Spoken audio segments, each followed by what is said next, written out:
This is Inside Shale, a feature of the West Virginia Oil and Natural Gas Association. We cover the latest news and information from the industry that is shaping West Virginia.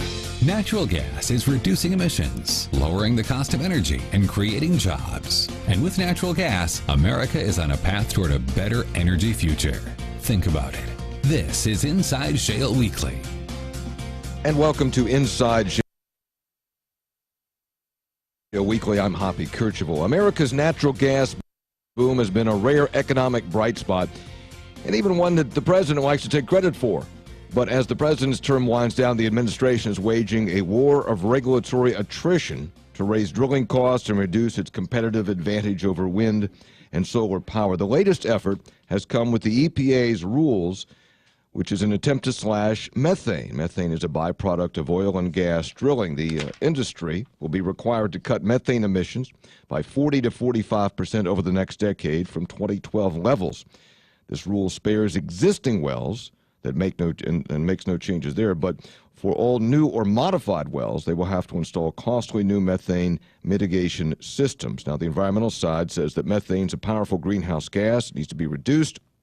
But on the industry side, the argument is that methane production, that methane leakage has been reduced dramatically, and that these new regulations amount to an additional burden on this enterprise. Mark Mills is a senior fellow at the Manhattan Institute, CEO of the Digital Power Group, a tech-centric capital advisory group, a faculty fellow at Northwestern's McCormick School of Engineering and Applied Science. He's a contributor to Forbes.com, co-author of The Bottomless Well, The Twilight of Fuel, The Virtue of Waste, and Why We Will Never Run Out of Energy. It was published in 2005.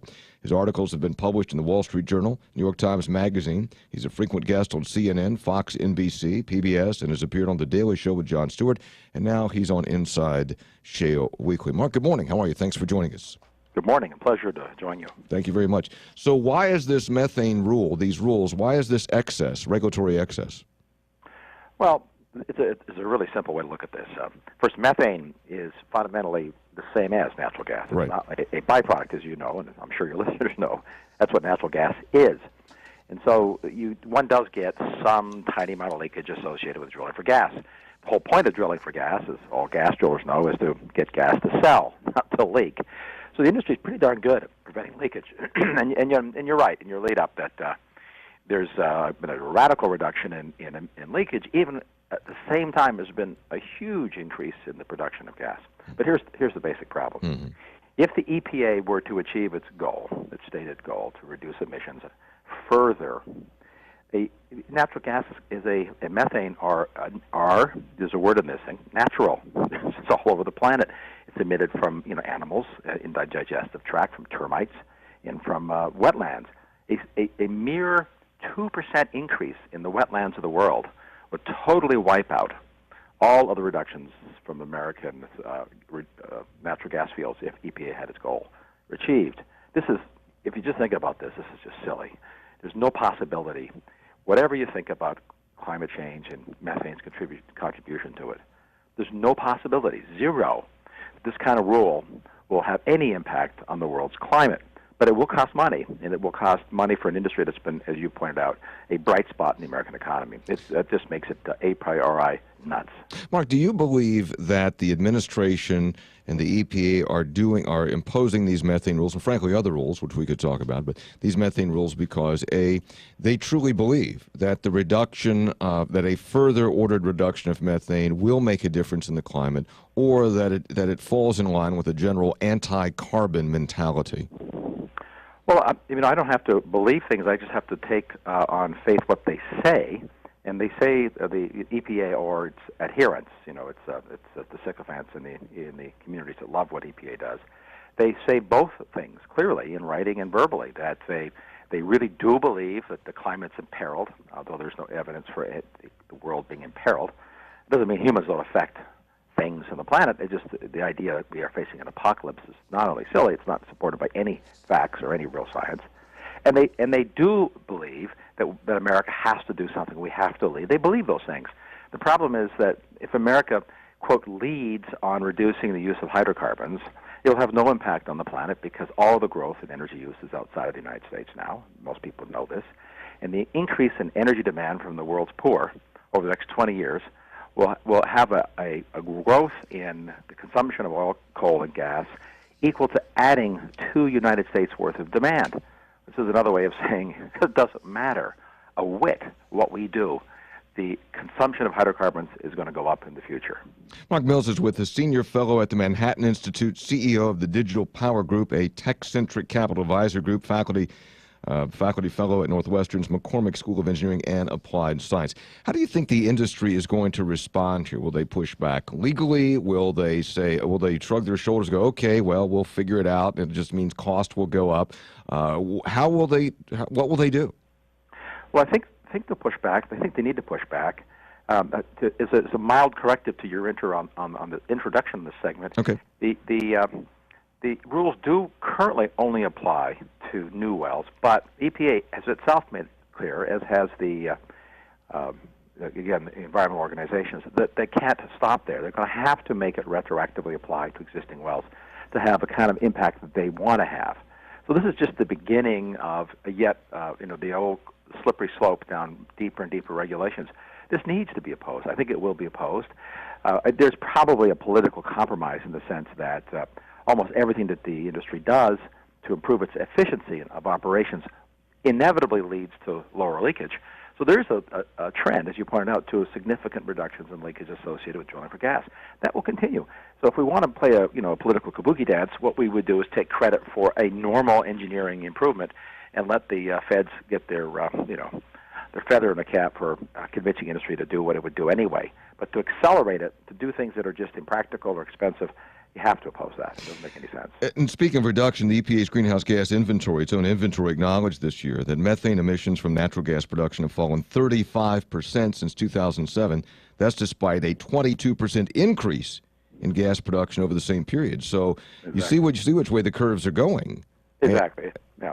And I think too, Mark, that this may, and maybe this is too glib, but it could represent on the part of administrators in Washington a not understanding the market and capitalism. And that is, if stuff that is valuable is leaking, you're going to find ways for it not to leak so you can make more money. Well, exactly right. I mean, that's precisely what's been going on. That's why the leakage rates have gone down. It's normal in any business. But the context here matters. I mean, the quantity of methane, natural gas that's being leaked, is a tiny percentage of natural emissions of this exact same gas from all over the planet in the United States. So what we're doing is regulating this little tiny fraction that we humans have something to do with, while the identical gas is gushing from all over the earth, literally from out of the earth, and from out of animals and insects. Mm-hmm. And without which we can do nothing. And to pretend that spending money, any kind of intellectual effort on this will have any impact of any kind is just intellectually silly. But see, Mark, what happens, though, we talk about this a lot, what happens, though, is that those who support these kind of regulations win the PR war because it's set up again, the argument is set up is, do you want to save the planet? Versus whatever else. So it's always about that. And then if you somehow question any rules or regulations, then you're against saving the planet. That's how the paradigm is constantly framed. Oh, it is. We have, and the reality is in that PR construct, it's a winner because you can't have, and it is true, you can't have industry with no regulations. But there's nobody in industry of any kind in America that's proposing to be zero regulations. Everyone proposes the obvious, sensible regulations based on real science and real economics. You have to take into account human lives and economics when you pass a regulation. Regulations can't be independent of that. And the EPA, frankly, juggles the books when it comes to looking at the economic impacts. They really are not truly let's just put it this way. They're not really sensitive to that. Right. It's not their goal.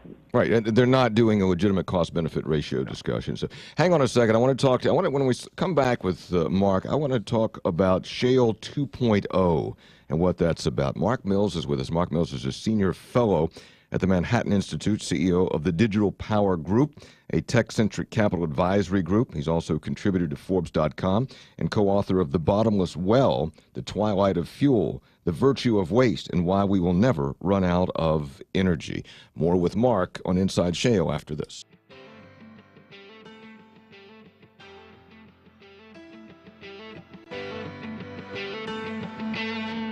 The country's top mines are using natural gas to cut costs, improve their carbon footprint. As the best and brightest turn to natural gas, we should all think about using more natural gas to meet our power generation demands. According to Penn State, the switch to natural gas was a big step toward cleaner and more sustainable energy sources. This is Inside Shale.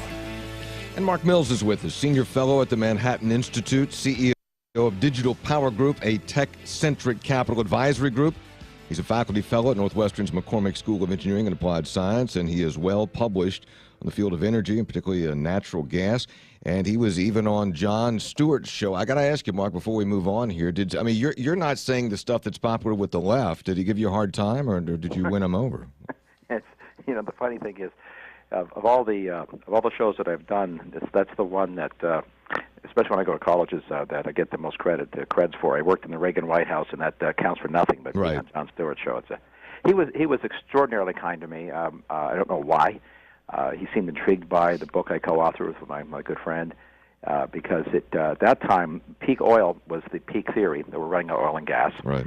And our book in my thesis for years has been that that's nonsense, and that we were going to see another gusher of production because of technology.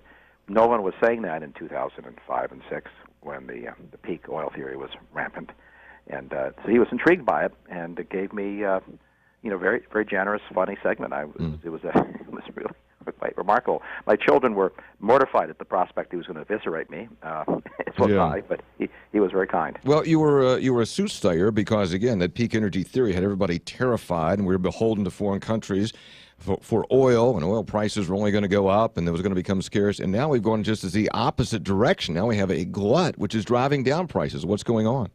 This is a very old technology story. The idea that there was a shortage of oil or natural gas, of hydrocarbons in the planet or the United States is just a myopic way of thinking about technology. All of the production of oil and gas forever has been the direct consequence of better and better technology. I mean, if you think about it, the deep oceans where we now drill regularly were inaccessible, and therefore the gas and oil didn't exist. Well, it didn't exist not because they weren't on the planet. They didn't exist for all practical purposes because we didn't know how to build these big offshore platforms and drill through 10,000 feet of water. The same is true of the shale. The actual quantities of oil and gas in the earth are so large that as a practical matter, they're infinite. For all practical purposes, there's no limit. The idea that we're running out of it is silly. And the idea that technology can't advance to access it inexpensively was also inherently silly. That was sort of the essence of the premise. So then what came along, as we all know, is this magic combination of horizontal drilling, hydraulic fracturing, along with, this is critical, information technology. It wasn't just that we knew there was shale there, as that we had better ways to measure, find, image, steer the drills. All that combination is what yielded this fracking boom. Mm-hmm. Which we're having now, except of course it's tempered a little bit because of the price situation. So on a technology front, and that is sometimes we don't account for because we don't know what the technology is going to be in the future, except that we're constantly looking for better technology. So the presumption is that we'll get better and better at what we're doing, right? Well, yeah, exactly right. Although we do know what the technology of the future is going to be, when the future is the near future. This is the key of why we got it right in our book, and why I wrote this paper called Shale 2.0. Right. We do know what's going on the leading edge of the technologists in every field. It's not just in the oil and gas field, but it's true in every field. And here's the key to the future of the shale industry. Yes, the prices are low. So what does that mean? When prices are depressed because you essentially you oversupply the market. Every time you oversupply a market, what a shock! Prices go down. Right. Producers always want higher prices. That's the nature of any business. But in the end, what you do is you chase efficiencies, and efficiencies come primarily from new technology. What we do know is the shale industry is a very new industry. This whole construct is very new. It's a little over a decade old, which means it has not yet been subjected to the magic of analytics and digital technology. Really hasn't. We've created this tsunami of data, drilling billions of well feet in shale in the United States.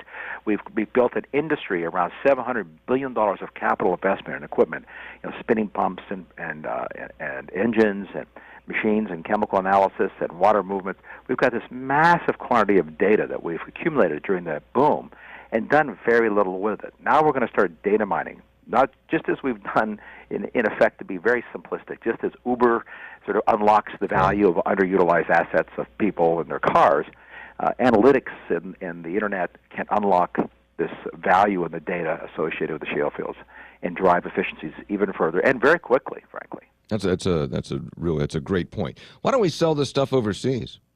Well, I've been campaigning for the revocation of these, I have to use the word idiotic, I really do, idiotic laws in the United States that make it illegal for an American business that manufactures something like natural gas, because we're literally manufacturing gas out of rock, or oil, petroleum. Mm-hmm. It's illegal to sell to overseas customers without permission from the government. This is nuts. You don't have to get permission from the government to sell wheat or to sell transistors or to sell anything except weapons to people who are our enemies. Everything else you're allowed to sell to anybody who wants to buy it anywhere in the world, except oil and gas. This is nuts. Well, this goes back. This is dated to the gas line days. It's dated to the idea that we were running out of the stuff, that this was so precious and so limited that we couldn't allow businesses in America to sell overseas. Since it's now obvious that that's not the case, it's obvious to everybody that's not the case, Congress should simply novate those laws and make it possible for American producers to sell to anybody they want. That will not hurt Americans. It will help America. It will drive more production, drive more jobs, drive more revenue, drive more tax receipts for states and the federal government. It's a win-win, not just economically for us, but think about the geopolitics. Where the United States converts from being the largest dependent nation on imports for energy to becoming, and we can do this, to becoming the dominant exporter of hydrocarbons to the world. Not Saudi Arabia and not the Middle East, but to have North America in particular. And we can do this with a partnership with Canada and Mexico, which are both huge producing provinces. We can become, in North America, driven by U.S. leadership, the dominant provider of essential fuels to the world.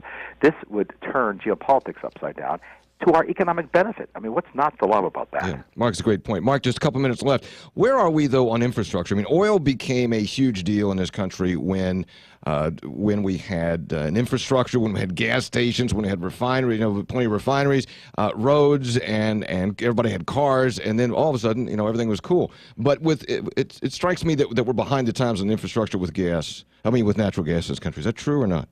Yeah, we are. We've got to get caught up. We need to build more pipelines. We need to build more LNG export facilities. All that gets impeded by silly regulations that make no sense, that are antiquated and 40-year-old paradigm that we're running out of the stuff. Private sector will make the investments if we allow it and we give some freedom to it, and if we have environmental regulations that are sensible, not restrictive. But right now we're facing pretty restrictive rules, especially these methane rules. And how much of a headwind are those methane rules to what is naturally occurring in the market? Well, I think it's not just the methane rules being a headwind. It's a signal to the private sector that there's a lot more like this coming. It'll make you very nervous to spend billions of dollars, and believe me, there's billions that have to be spent, to do it in an environment where you're facing not just a light headwind, which I would put the methane rule in right now, but a sort of a hurricane force of rising headwinds.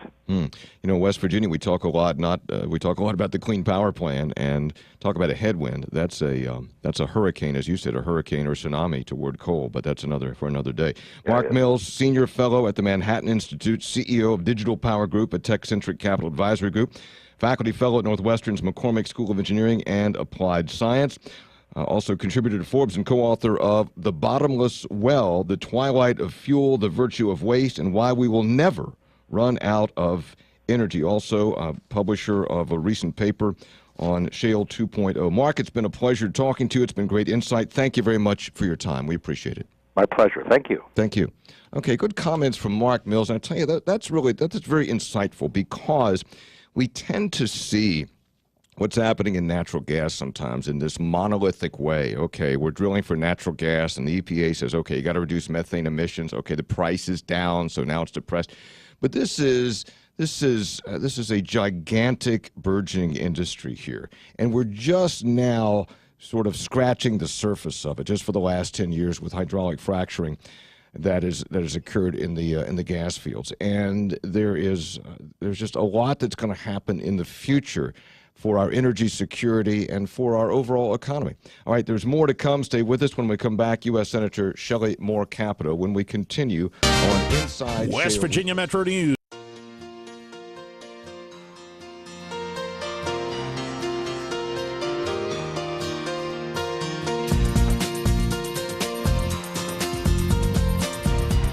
Schools in the Marcellus Shale region, such as Westmoreland County Community College, Pennsylvania College of Technology, West Virginia Northern Community College, Eastern Gateway Community College in Ohio, and Broome Community College in New York, came together and formed Marcellus Shale Net, a recruitment, training, placement, and retention program for high-priority occupations in the natural gas industry. You're listening to Inside Shale. Inside Shale continues. We'll be joined shortly by U.S. Senator Shale Moore Capito, joined now by Corky DeMarco of the West Virginia Oil and Natural Gas Association. Corky, you heard what Mark Mills said, and it's when you listen to his perspective, you get very optimistic because he's saying there's all this gas out there, and meanwhile, technology is improving. And if you can have reasonable regulations, we're going to be fine with this. Hoppy, he makes all the points that we've been trying to make in the industry for years. Ever since we realized that we could unleash these shales, the future is ours. We need to build the building blocks to make all the things that he suggests come true. Exporting natural gas and oil changes the geopolitical status of the world.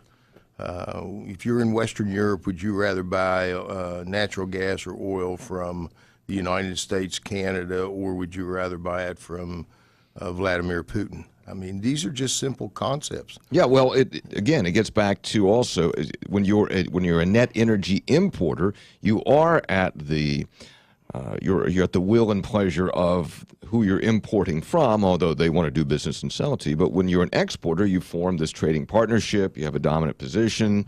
It's good for our economy. It's all plus. Well, absolutely. I mean, if when we were originally talking about a cracker, the Brazilians told us that the United States would be responsible at some point for providing all the natural resource to Japan and to South Korea, because China and India would take every bit of natural resource that the Middle East would be able to produce. And that was simply just because they were closer to them than they were to the United States. So it just made sense that they became their major trading partner. At the time, Russia had Eastern Europe, and they thought that we would supply Western Europe. Corky DeMarco is with us, West Virginia Oil and Natural Gas Association. What's happening in this industry now concerning greater distances in lateral drilling? I'm hearing there's a lot more lateral drilling that's going on, or at least you can go farther with the lateral drilling. Absolutely, Hoppy. When we first started drilling horizontally in this state, it was down in coal bed methane, and it was a few hundred feet, and then we made the pinnate leaf design and those kinds of things. Now we are in the shales. We went out 4, 5, 6 stages originally. Now we're out a couple of miles where it permits us to be out too far when we have the acreage. Mm-hmm. So just the technology's improved to the point that you can do that? Absolutely. So you can do, and I know then you have to have larger tracts of land where you acquire the rights from the mineral rights holders, but your footprint is smaller, and economically you're not drilling multiple wells. You're drilling one well, but you can go out farther, right? So there are economies in a couple levels there. Well, you're not only drilling that one well horizontally, you're coming back and drilling multiple wells horizontally, and then those same pads will probably support the deeper wells. So you won't have to build more pads when you drill that same area deeper in the future. Okay. I want to talk more on Inside Shale Weekly. Stay with us. We'll return more right after this.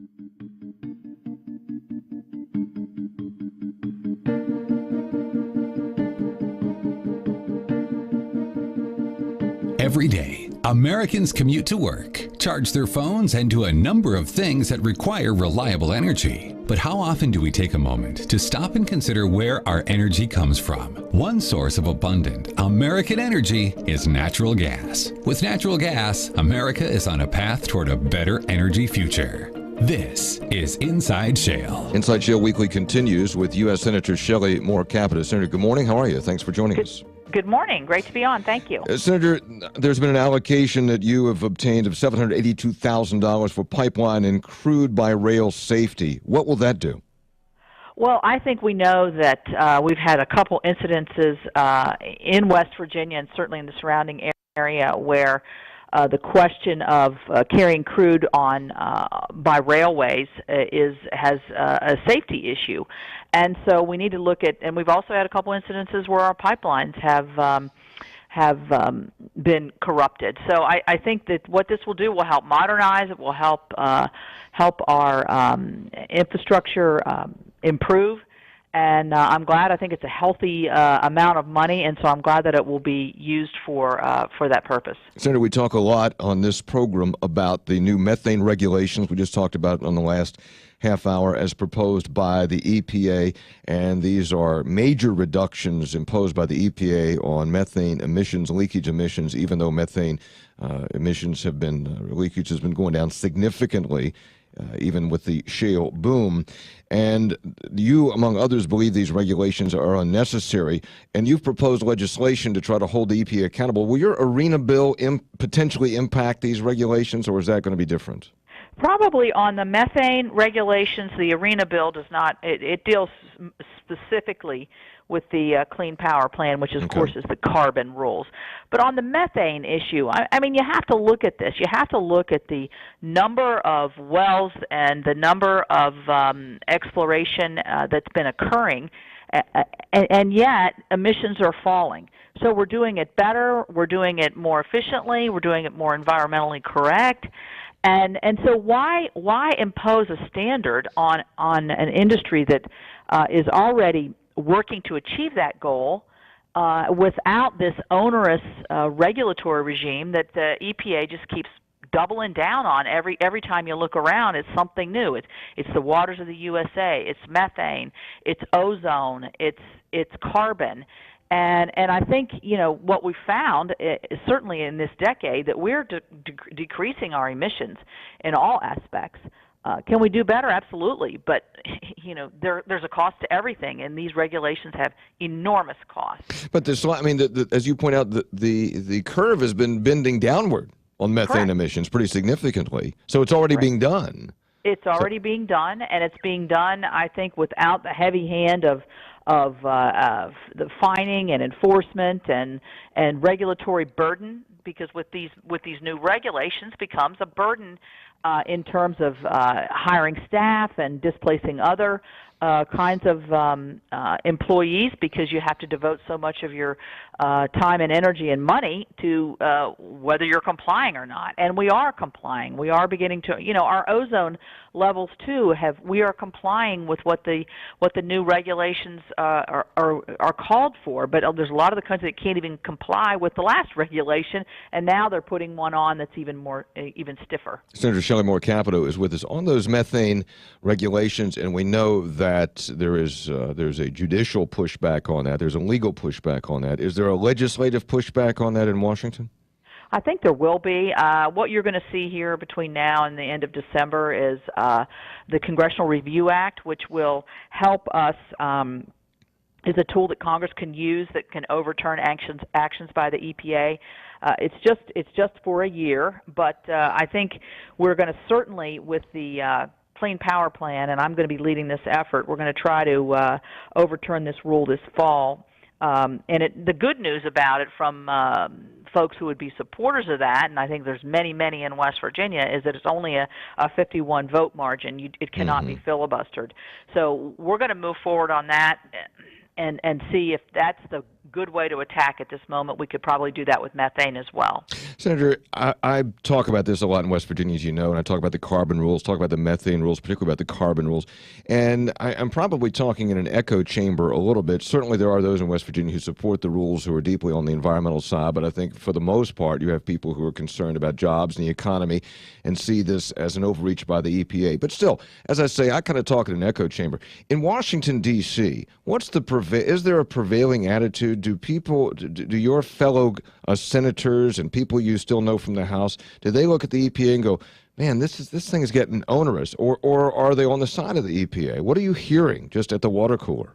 Well, you know what? It does end up to be a partisan battle with few exceptions. On my committee, the Environment and Public Works Committee, which is the major committee that deals with EPA, you have Senators Markey from Massachusetts, Whitehouse from Rhode Island, that are very, very steeped in any kind of environmental regulation. That you just can't get enough, in their opinion.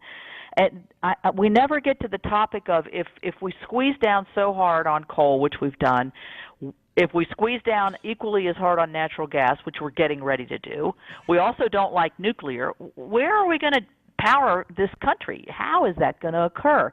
Well, you know what? We never have that conversation because, they're answering to an environmental lobby, I guess, and really it is very appropriate in their states.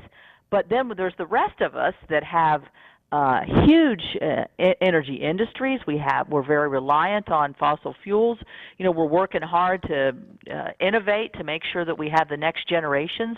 But it really kind of falls down to who's least affected, who and who's most affected, and it seems to really be the heartland states that are most affected. I was going to say, are there? And I understand the northeastern blue state opposition, but aren't there folks from, I don't know, Kansas or Colorado or Nebraska or a lot of places, or even with the Clean Water, with the Stream Act that are in Wisconsin or Missouri who are concerned about?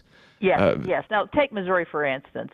That's a state where they're deeply concerned because their power generation is in the 80% by coal. They don't mine coal, but they do power generate a lot from coal. I'll give you an example of how kind of strange the rules are. In Wyoming, they have a wind generation facility that they sell. That power then goes to California for renewable. California gets the renewable credit. Wyoming gets no credit. So, it just, in a lot of ways, it doesn't make any sense.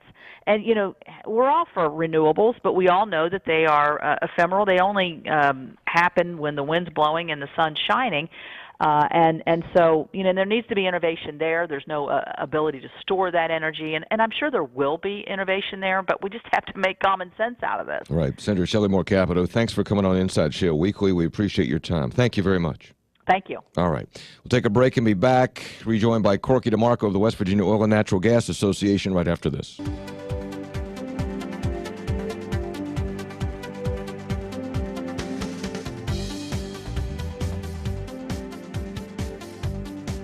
Did you know that since 2001, MIT has run more than 75% of its operations with a natural gas cogeneration plant, producing both heat and power in the same process? As a result of this technology, MIT reports that their plant will reduce emissions by 45% when compared to their older technology. This is Inside Shale. Show continues with Corky DeMarco of West Virginia Oil and Natural Gas Association. Corky, a couple days ago, Ohio Governor John Kasich announced a new development in the cracker plant for Eastern Ohio. What was it? What's going on there? Well, Hoppy, Governor Kasich announced that PTT Global Chemical would be spending up about $100 million in designing the plant that's proposed for Belmont County. Mm-hmm. This is just another one of the steps that these various companies go through. Unfortunately, I think the Brazilian deal may be so far out now because of the corruption cases and those kinds of things in South America that this may be our first cracker that gets built. unfortunately, with the Odebrecht problems. They had a cracker they just built in Mexico, so they could have transferred this engineering technology that they brought up there easily to the United States and the Appalachian Basin, and foregone a lot of the cost of developing the plant. The Odebrecht situation is Odebrecht. There's a huge company in Brazil, and they were tied into their national energy production there, and some of the top officials were caught up in a corruption scandal there in Brazil. In fact, the top guy has been questioned in connection with it. So when's somebody going to build a plant? I mean, we've been hearing about a cracker plant for years, and when's somebody going to build one, and why aren't they building it now? Because and correct me if I'm wrong, because if prices are low, why wouldn't you lock in prices now? Because that's the feedstock for what you're going to produce. Prices are low, but the other thing to that is prices aren't going to come up that fast. And if they would announce a year from now, they could lock in, a supply for an extended period of time simply because we're going to hedge a bunch of gas prices just to get it into the marketplace. I think my personal feeling is that there's so many people kicking the tires. There's a lot of people who know what we have here now. They've been here, they've looked, they've seen, they know what the Appalachian Basin's potential is. And I think once the first real cracker gets underway, so to speak, somebody's turning dirt, somebody's putting steel in the ground, whatever, I think that's going to start to make people decide, well, you know what, we better pull the trigger because we've looked, and now other people are looking.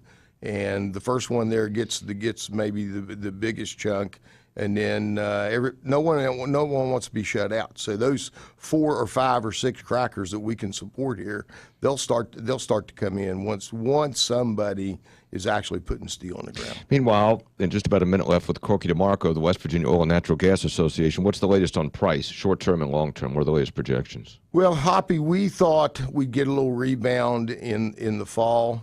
We're now, some of the analysts that I've been reading suggest it may be 2017. We've got a lot of rigs down compared to what was working a year or two ago. But we're also hearing that we're going to have a very cold and very snowy East Coast winter. So that may help. You and the cold guys, you're the only ones rooting for a cold, snowy, and the ski people, you're the only ones rooting for a cold, snowy winter. Well, you got to take what you can get. Exactly. Corky DeMarco, West Virginia Oil and Natural Gas Association. Thank you, Corky. Also, thanks to U.S. Senator Shelley Moore Capito for coming on the program today. And also, Mark Mills, Senior Fellow at the Manhattan Institute. Thank you for coming on the program today. This has been West Virginia Inside Shale, a presentation of the West Virginia Oil and Natural Gas Association, and a paid presentation of the West Virginia Radio Corporation.